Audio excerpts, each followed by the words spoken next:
औज़ुबिल्लाहिमिनश्शैतानिर्रजीम बिस्मिल्लाहिर्रहमानिर्रहीम। Lions TV Lord's के platform पर आज जो टॉपिक डिस्कस किया जाएगा वो सुप्रीम कोर्ट का आज का जो फैसला आया है, क्या वो फैसला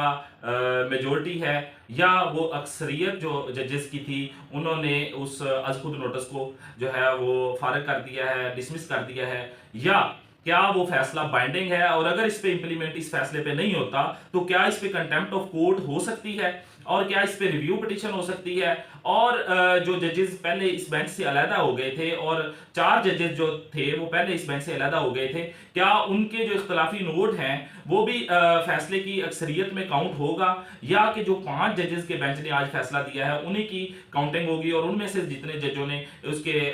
हक में फैसला दिया है और अगेंस्ट दिया है उसको काउंट किया जाएगा। और इसके साथ साथ क्या कौन से कानूनी सवालात थे जो सुप्रीम कोर्ट ने अपने इस फैसले में उठाए और इस पे क्या डिसीजन दिया, किसको बाइंड किया कि आप जो है वो कानून के मुताबिक क्या क्या किसकी क्या क्या जिम्मेदारियां हैं और कौन तब तक अपनी जो कॉन्स्टिट्यूशनल ऑब्लिगेशन से डिस्चार्ज नहीं हो सकता, कब तक नहीं हो सकता। तो ये जो सवालात कौन कौन से उठाए सुप्रीम कोर्ट ने और इसका इंपैक्ट क्या है। इससे पहले भी हम इसी टॉपिक पे अपनी वीडियो इससे पहले वाली जो थी वो भी यही थी कि सदर ने जो इलेक्शन की तारीख दी है क्या वो दुरुस्त है या गलत है और इलेक्शन कब होंगे, कितने दिन में होंगे। तो इससे पहले भी मैं आपसे ये डिस्कस कर चुका हूं कि सदर ने जो तारीख दी थी वो बिल्कुल दुरुस्त थी और उसकी मैंने रीजन ये दी थी कि अगर सदर की इलेक्शन की दी हुई तारीख बिल्कुल ही गैर आईनी है तो वेरी नेक्स्ट डे जो इलेक्शन कमीशन ने इजलास तलब किया था तो उस इजलास में इजलास में उस सदर के जो ऑर्डर थे या सदर का जो फैसला था उसको इलीगल क्यों नहीं करार दिया गया और उससे इनकार क्यों नहीं किया गया, बजाय इसके कि उसको लिंगर ऑन करते और मजीद उसको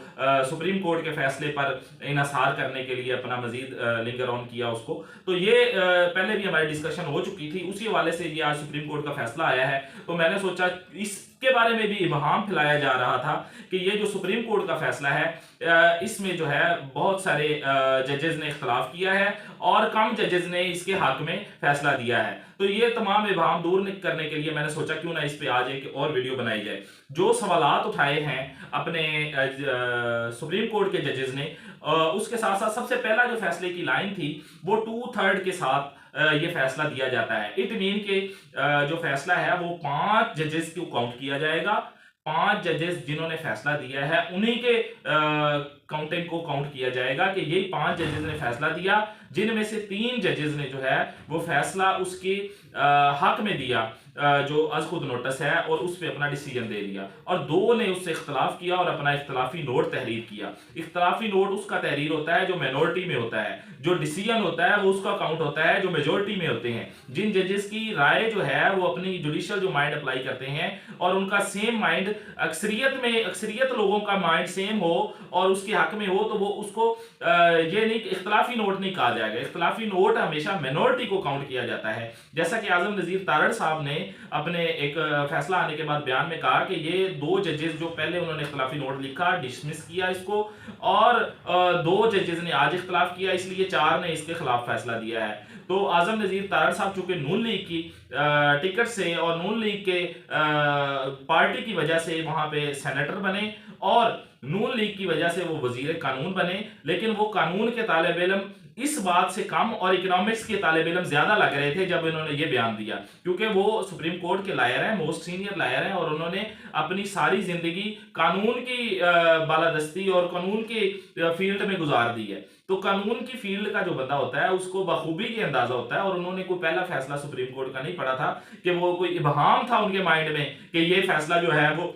मिनोरिटी का है या मेजोरिटी का है। तो ये जो आजम नजीर तारड़ साहब ने बयान दिया वो सिर्फ और सिर्फ अपनी जमात को खुश करने के लिए बयान दिया, अदरवाइज वो इकोनॉमिक्स का स्टूडेंट ज्यादा इस बात से लग रहे थे और इकोनॉमिक्स करके जैसे कोई वजीर कानून बना हो ऐसे लग रहे थे। लेकिन चूंकि वो इस बात को बखूबी जानते हैं और समझते हैं तो ये बात उन्होंने अपनी दिल की तसल्ली के लिए और पार्टी के सीनियर नून लीग की और पीडीएम की जमातों को खुश करने के लिए वक्ती तौर पर यह स्टेटमेंट दिया होगा मेरी नजर में। मेरी अपनी ओपिनियन है, इसे जो है वो हर बंदे को इख्तलाफ राय का हक हासिल है। जो फैसला दिया उसकी पहली लाइन में यही बात है कि पार्लिमानी जमहूरियत जो है और जो है वो सूबाई असम्बलियों के बगैर नहीं हो सकती। सूबाई असम्बलियों एक मुल्क की 2 सूबाई असम्बलियों में मुंतखब नुमाइंदे नहीं होंगे, वहाँ पे एक जो है वो निगरान सेटअप मौजूद होगा, तो वो जमहूरियत तो नहीं होगी ना। वो जमहूरियत तो तब होगी जब वहाँ पे सूबाई असम्बलियाँ बनेंगी और मुंतखब नुमाइंदे बनाएंगे, मुंतखब होकर नुमाइंदे जो है वो असम्बली कंप्लीट करेंगे, तो वो होगी असम्बली और उसके बाद जमहूरियत बनेगी। तो वो जमहूरियत की अलमबरदार जो पार्टी है पीपल पार्टी, तो उनको भी ज़रा सोचना चाहिए कि ये जो जमहूरियत के खिलाफ फैसले होते हैं, कम अज़ कम वहाँ पे मैं सलाम पेश करता हूँ लतीफ़ खोसा साहब को कि उन्होंने स्टैंड लिया, चाहे वो उनकी जमात का वो मौक़िफ़ नहीं था, लेकिन इंडिविजुअली उन्होंने पहले दिन से यही मौक़िफ़ रखा कि मेरा वाज़िह मौक़िफ़ है कि इलेक्शन होने चाहिए, टाइम पे होने चाहिए और 90 दिन के अंदर होने चाहिए। तो ये उनका बिल्कुल वाज़िह मौक़िफ़ था। अगर असम्बली मुद्दत पूरी करेगी तो डिसॉल्व होगी, तो उस पर आर्टिकल 107 जो है आइन का, उस वो ये कहता है कि 60 दिन के अंदर इलेक्शन होंगे। अगर असम्बली अपनी मुद्दत पूरी करने के बाद तहलील होती है तो वो उसको जो है 60 दिन में इलेक्शन होंगे उस पर, और अगर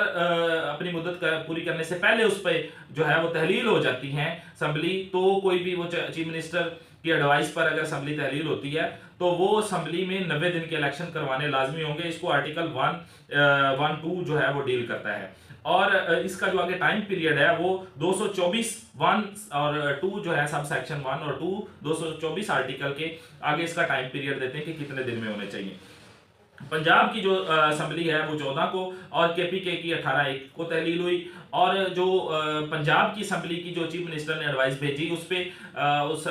गवर्नर पंजाब ने इम्प्लीमेंट साइन नहीं किए, और वो ऑटोमेटिकली जो है वो असम्बली पंजाब की 48 आवर्स के बाद जो है वो डिसॉल्व हो गई थी। और केपीके के जो गवर्नर साहब थे उन्होंने बाकायदा उस पर साइन किए थे कि जो है वो असम्बली तहलील कर दी जाती है, मतलब चीफ मिनिस्टर ने एडवाइस भेजी और केपीके के गवर्नर ने उस पर सिग्नेचर किए थे। तो ये जो है 48 आवर्स के में जो पंजाब की असम्बली भी डिसॉल्व होगी। अब जो सुप्रीम कोर्ट के फैसले में सवाल उठाए गए, सुप्रीम कोर्ट का जो फैसला है वो इन्हीं तीनों सवालों के गिर्द घूमता है और इन्हीं तीनों सवालों के जवाब देता है, और इसी पे जो फैसला मुहित है। पहला सवाल यह है कि किसकी आईनी जिम्मेदारी है कि वो जनरल इलेक्शन की तारीख दे, चाहे असम्बली किसी भी सूरत डिसॉल्व हो। असम्बली किसी भी सूरत डिसॉल्व होने का मतलब यह है कि अगर तो मुद्दत पूरी करके डिसॉल्व होती तो वो उस पे और जो आर्टिकल लगना था, आर्टिकल आइन का और डील करना था उससे, और अगर मुद्दत पूरी किए बगैर असम्बली तहलील हुई है या गवर्नर की परमिशन से गवर्नर ने तहलील की है या 48 आवर्स के में 40 आवर्स के बाद तहलील खुद ब खुद हो गई है, जैसे भी तहलील हुई है, तो ये किसकी आईनी जिम्मेदारी है कि वो जनरल इलेक्शन की तारीख देगा? पहला सवाल। दूसरा सवाल उसमें यह उठाया गया कैसे और कब आईनी जिम्मेदारी खत्म होगी। आईनी जिम्मेदारी खत्म होने का मतलब यह है कि गवर्नर इलेक्शन की जनरल इलेक्शन की तारीख देने के बाद अपनी आईनी जिम्मेदारी से डिस्चार्ज होंगे। दूसरी बात यह है कि सदर इलेक्शन की तारीख देने के बाद अपनी आईनी जिम्मेदारी उनकी खत्म होगी। ये सवाल दूसरा उठाया गया। तीसरा सवाल यह था वफाक और जो सूबे हैं उनकी क्या जिम्मेदारी है इलेक्शन के जनरल इलेक्शन करवाने के मामले में। ये 3 सवाल जो हैं ये उठाए गए। और जो आर्टिकल 112(1) है वो ये कहता है गवर्नर वजीर आला की एडवाइस पर फौरन असम्बली तहलील करेगा। अगर वो नहीं करेगा तो 48 घंटे के अंदर अंदर असम्बली खुद ब खुद तहलील हो जाएगी। और 107 ये कहता है कि मुद्दत पूरी होने के बाद असम्बली जो है वो खुद ही तहलील हो जाएगी और उसमें गवर्नर का कोई स्पेसिफिक रोल नहीं है। सुप्रीम कोर्ट ये अपने फैसले में फरमा रही है।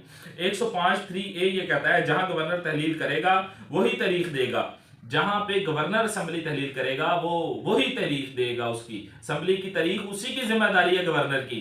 तो और 90 दिन के अंदर अंदर रहे उसकी नए इलेक्शन करवाने हैं। तो सुप्रीम कोर्ट का ये फैसला आया कि जो तारीख दी गई है सदर की तरफ से पंजाब में, तो वो तारीख बिल्कुल दुरुस्त है। मजीद अगर इसमें कोई टाइम फ्रेम का इशू आता है, क्योंकि उसमें एक मखसूस टाइम आगे भी चाहिए होता है, 52 डेज गालबन चाहिए होते हैं कि इलेक्शन फलां इसमें डेट को इलेक्शन होने हैं, इतने दिन बाद जो है वो कागजात नामजदगी जमा होने हैं, उसके बाद उन पर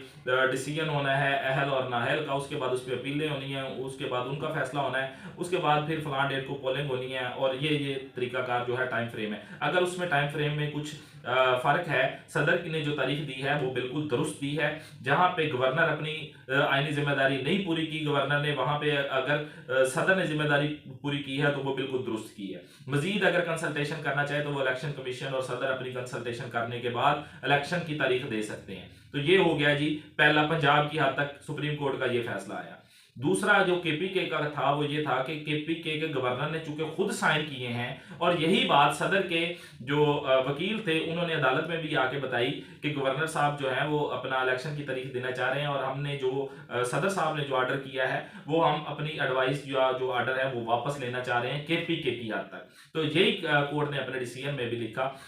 कि जो गवर्नर केपीके हैं वो ही इलेक्शन की तारीख देंगे केपीके में, क्योंकि उन्होंने अपने साइन से डिसॉल्व की है असेंबली। और पंजाब में सदर की तारीख दुरुस्त है, उसने ठीक तौर पे अपनी आईनी जिम्मेदारी पूरी की है और अगर उसमें कोई आइन के मुताबिक जितना पॉसिबल हो सके जल्दी से जल्दी करवाया जाए। और केपीके के गवर्नर जो हैं उन्होंने तारीख देनी है अब इलेक्शन की, इलेक्शन कमीशन से कंसल्टेशन के बाद। तो ये आज का जो फैसला था और साथ साथ इसके इलेक्शन कमीशन को ये कहा है कि आप अपनी फौरी जल्द से जल्द जो है वो इलेक्शन करवाएं 90 दिन के अंदर अंदर, और अगर इससे कोई एज इट इज पॉसिबल जल्दी से जल्दी जितना मुमकिन हो सके इसको जल्दी से जल्दी करवाया जाए, अगर उसमें कोई वो आईनी तौर पर अगर डिले या कुछ दिनों का कोई तजाद आ रहा है या फर्क आ रहा है। दूसरी बात यह है कि वफाक को सूबों को साथ साथ ये हिदायत किया कि वो जिम्मेदार हैं हर तरह से सिक्योरिटी देने के लिए, इलेक्शन कमीशन को हर तरह से वो जितनी भी फैसिलिटीज हैं वो देने के पाबंद है और वो जिम्मेदार है, उन्होंने देनी है हर तरह से इलेक्शन कमीशन की मुआवनत करनी है सूबे ने और वफाक ने। तो ये भी सुप्रीम कोर्ट ने अपने डिसीजन में लिखा है। और जो तीसरी बात है वो ये है कि